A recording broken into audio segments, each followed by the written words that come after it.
저희는 2015년을 시작하며 부활의 증인으로 살기를 소원하며 기도하고 있습니다. 지난 2주간 신년 특별 새벽 기도회를 통해서 귀한 도전의 말씀을 들었습니다. 부활의 증인으로 산다는 것이 어떤 것이며 또 부활의 증인으로 살 수 있기 위해서 어떤 것들이 갖추어져야 되느냐에 대해서 배웠습니다. 부활에 대한 믿음이 있어야 되고 그를 증거하되 삶으로 증거해야 되며 이 부활의 증인들은 이 주권이 달라져야 되고 관점이 달라져야 되고 해석이 달라져서 신앙의 의미와 존재의 의미들이 달라져야 된다는 것들을 배울 수 있었습니다. 두 손 들고 기도할 때 우리는 어둠이 물러가고 빛이 비치는 부활의 역사들을 경험하고 증거할 수 있으며 죽음보다 크신 살아계신 주님을 체험할 때만 부활의 증인으로 살 수 있으며 특별히 복 있는 사람이 될 때에 부활의 증인이 된다는 것들을 배울 수 있었습니다. 오늘 이 본문은 우리가 부활의 증인으로 살아갈 때에 일어나는 아름다운 일들이 무엇인가를 우리에게 가르치고 있습니다. 우리가 부활의 증인으로 살아갈 때에 사해가 살아날 것입니다. 죽음의 바다가 다시 소성함을 얻게 되는 것입니다. 염도가 높아서 어떤 생물체도 살 수 없는 그 바다 가운데 생물이 살기 시작합니다. 그 플랑크톤과 생물들을 잡아먹으면서 고기가 일어나기 시작합니다. 고기가 큰 바다에 있는 고기처럼 큰 고기가 각종 종류별로 그 사해 가운데 있는 것들을 봅니다. 그뿐만 아니라 엔게드에서부터 에네글라임에 이르기까지 그 사해 주변의 도시들이 다시 살아나기 시작합니다. 황폐해졌던 그 도시들이 이제 어촌을 중심으로 다시 마을을 이루게 되는 것입니다. 그리고 강물이 흘러가는 그 주변의 모든 나무들이 살아납니다. 이전에는 나무 한 그루 찾기 어려운 황폐한 땅 속에 나무들이 일어나고 정말 그 나무들이 시절을 쫓아 열매를 맺기 시작하며 그 이파리는 만국을 소성시키는 약재로 사용되고 있는 것들을 봅니다. 죽음의 바다 가운데 생명이 일어나는 것입니다. 많은 분들은 오늘 이 본문의 장면을 부흥이라고 이야기합니다. 그렇다면 우리는 부흥과 부활의 차이가 무엇인가를 고민해 봐야 됩니다. 무엇이 부흥이고 무엇이 부활인가를 생각해 봤습니다. 쉽게 답을 찾을 수가 없었습니다. 그래서 사전을 찾아봤습니다. 그 사전에는 이렇게 기록되어 있습니다. 부흥이라는 것은 리바이벌이라는 영어 단어인데 바이블, 바이털라이즈, 생명력이 왕성해지는 것들을 의미하면서 쇠퇴되었던 것이 다시 일어나는 것을 부흥이라고 이야기한다는 사전적 정의를 보면서 부활을 찾아봅니다. 부활은 죽은 자가 다시 살아나는 것이라고 증거되어 있습니다. 두 개가 비슷해 보입니다. 유사한 단어처럼 보입니다. 이 두 개의 정의를 놓고 한참 고민을 했습니다. 한 주간 많은 고민을 했습니다. 고민 중에 하나님이 하나씩 깨달아가게 하시는 것이 있었습니다. 아, 부활과 부흥은 이런 차이가 있구나라는 것들을 깨닫습니다. 첫 번째 차이는 이것이었습니다. 부활은 사람에게만 일어나는데 부흥은 그렇지 않다는 것입니다. 부활은 오직 사람들에게만 적용된다는 것입니다. 어느 날 개가 부활했다 이런 이야기 들어본 적이 없다는 것입니다.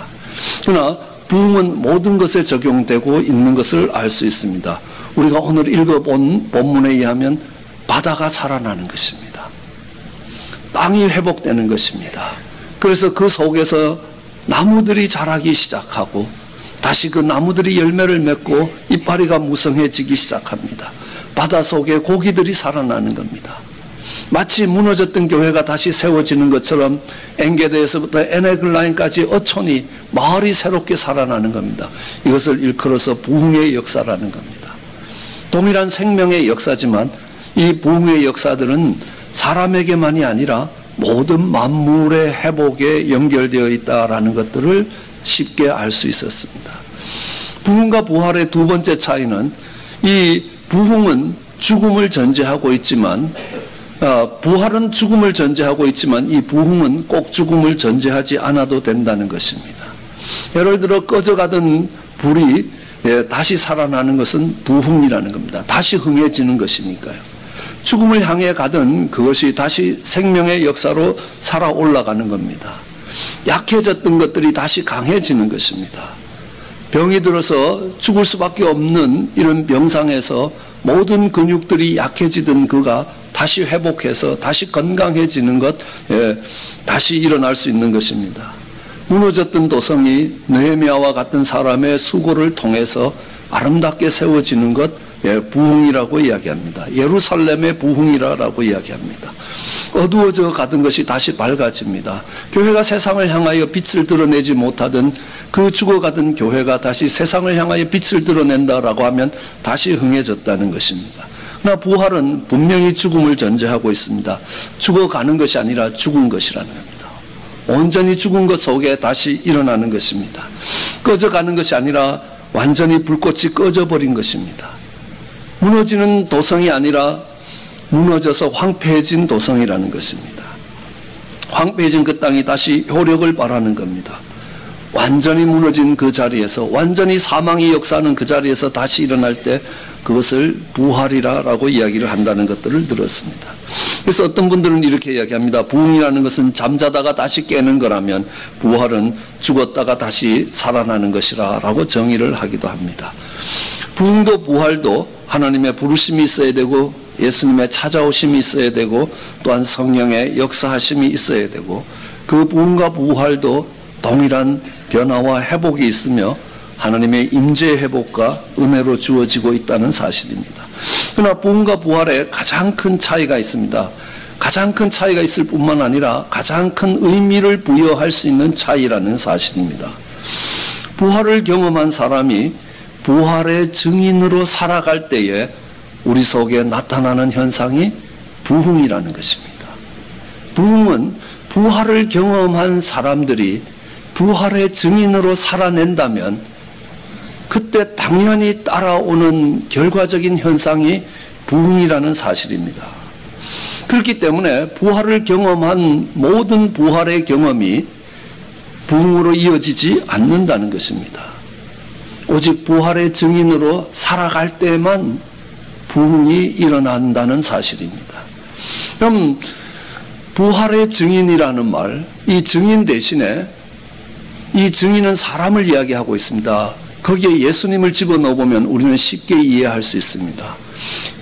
부활의 주님, 부활의 주님이라는 말은 어떤 의미를 우리에게 주시냐 하면 사망의 권세를 깨뜨리시고 죽음을 이기신 우리 주님, 예수님을 이야기할 때 부활의 주님이라고 이야기할 수 있습니다.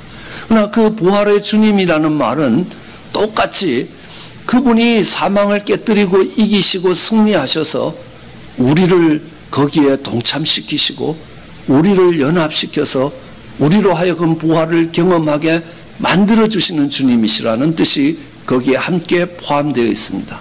그러므로 부활의 증인이라는 것은 예수님으로 인하여 예수님과 연합하여 부활을 경험한 정말 죽음보다 강한 하느님을 경험한 사람이라는 의미도 있지만 그들을 통하여 그들이 하는 증거를 통하여 많은 사람들이 주의 부활을 믿고 주의 부활에 연합하도록 만들어가는 사람이라는 뜻이 함께 포함되어 있다는 겁니다.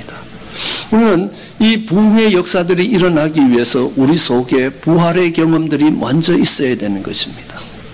오늘 이 물줄기가 가는 곳곳마다 모든 것이 살아나는 부흥의 역사들이 있습니다. 나무도 살아나고 바다도 살아나고 땅도 살아나는 이런 놀라운 부흥의 역사들이 있는데 그 시작은 무엇이냐 하면 하나님의 임재의 회복이라는 겁니다. 오늘 이것이 이 물줄기가 모든 땅들을, 모든 바다를, 모든 나무들을 소성시킬 수 있었던 것은 오늘 이 본문이 이야기합니다. 그 물이 성소로 말미암아 나왔기 때문이다. 성소에서 나왔기 때문이다. 이 성소라는 것은 거룩한 곳이라는 겁니다. 다르게 얘기하면 하나님이 임재하신 곳이라는 겁니다. 여러분, 이 땅이 모든 땅이 하나님의 땅이지만 특별히 하나님의 임재가 있는 그 땅을 우리는 성소라고 이야기합니다. 모든 건물들이 다 하나님의 것이라 할지라도 거기에 하나님의 임재가 있는 것만 성전이 되는 것입니다. 모든 물건들이 다 하나님의 소유라고 할지라도 거기에 하나님의 임재가 있는 물건만 성물이 되는 것이라는 겁니다. 모든 시간이 하나님의 시간이라 할지라도 거기에 하나님의 임재가 있는 시간만이 거룩한 시간이 되는 겁니다. 주일이 되는 겁니다. 주의 날이 되는 것이라고 하는 겁니다.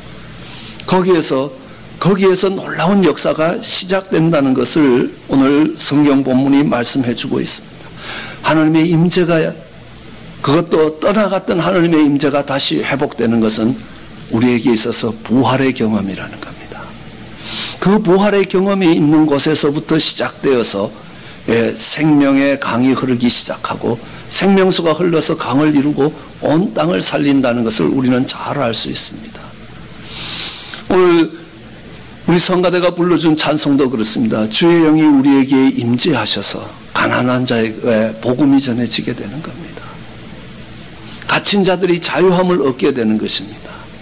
그뿐만이 아닙니다. 우리는 기독교의 역사를 바라볼 때에 부활을 경험했던 예수님의 제자들이 부활의 증인으로 살 수 있었느냐?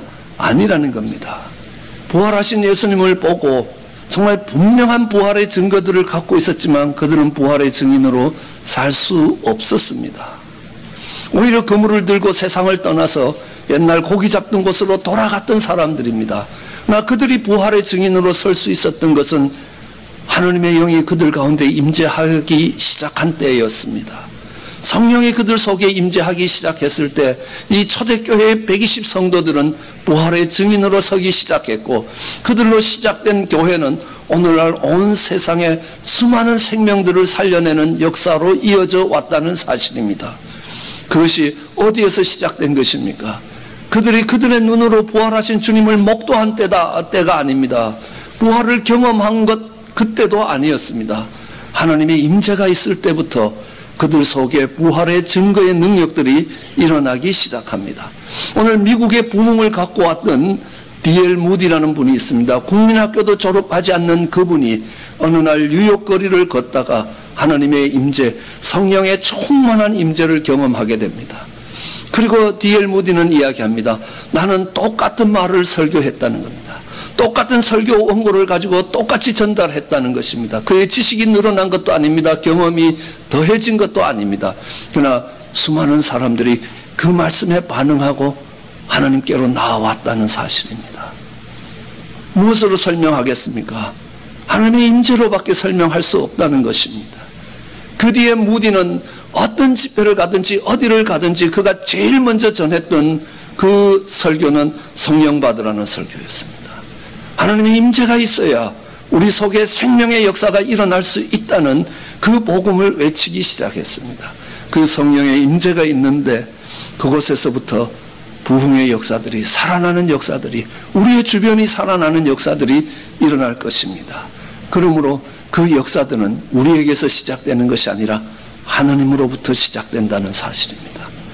그 회복의 주권이 하나님께 있다는 고백입니다. 오늘 이 회복의 역사가 어디에서 시작되느냐 하면 보좌에서부터 시작된다고 이야기합니다. 오늘 사해바다가 살아나는 이 놀라운 역사, 정말 사해를 살리는 생명의 원천이 되는 이 성소에서부터 나오는 이 물줄기, 이 성소라는 것은 거룩한 곳이고 하나님이 임재하는 곳이라면 요한계시록은 똑같은 부분들을 다르게 표현하고 있습니다.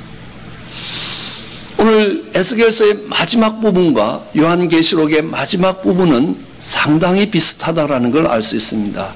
요한계시록 제일 마지막 장에 22장 1절과 2절은 이렇게 이야기하고 있습니다. 또 저가 수정같이 맑은 생명수의 강을 내게 보이니 하느님 및 어린 양의 보좌로부터 나서 길 가운데로 흐르더라. 강 좌우에 생명나무가 있어 12가지 실과를 맺되 날마다 그 실과가 맺히고 그 나무 잎사귀들은 만국을 소성하기 위하여 있더라. 오늘 우리가 읽었던 본문과 같은 본문입니다. 보좌에서부터 정말 생명의 강이 흐르기 시작해서 그 강줄기가 닿는 데마다 다 살아난다는 겁니다. 나무들이 살아난다는 겁니다. 온 만국이 소성하기 시작한다는 겁니다. 근데 그 생명의 강이 어디서부터 흘러나오느냐? 에스겔서가 성소에서부터 흘러나온다라고 이야기하면 이 요한계시록은 보좌로부터 흘러나온다라고 이야기합니다. 그러나 성령이 임재하셔도 우리는 그 성령을 근심하게 할 수 있고 그 성령을 소멸시킬 수 있다는 사실입니다. 그러나 그 임재하시는 성령님이 우리의 보좌에 앉으시면 거기에 놀라운 생명의 역사가 있습니다. 그 보좌는 무엇이냐 하면 다스리는 자리입니다. 주권을 가지고 통치권을 가지고 있는 왕의 자리입니다. 왕권의 자리라는 겁니다. 성령님이 오셔서 우리의 인생을 통치하기 시작하면 거기에 부활의 역사가 있습니다. 하나님의 나라가 임하기 시작합니다. 그럼 하나님의 나라는 우리가 죽어서 가는 나라가 아니라라는 겁니다. 지금은 살고 있지만 죽어서 우리가 지금은 이 땅에 살고 죽어서 가는 나라가 하나님 나라 시간적인 개념이 아닙니다. 오늘 이 땅을 떠나서 가는 나라 공간적인 개념도 아닙니다. 하나님의 나라는 통치의 개념입니다. 누가 다스리고 있느냐? 우리의 심령에 보좌가 서서 하나님이 우리를 다스리면 우리의 심령에는 하나님의 나라가 임하게 되어 있습니다.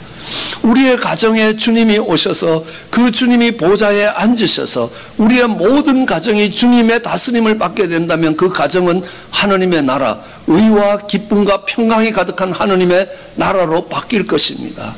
이 교회가 하나님의 나라가 될 것입니다.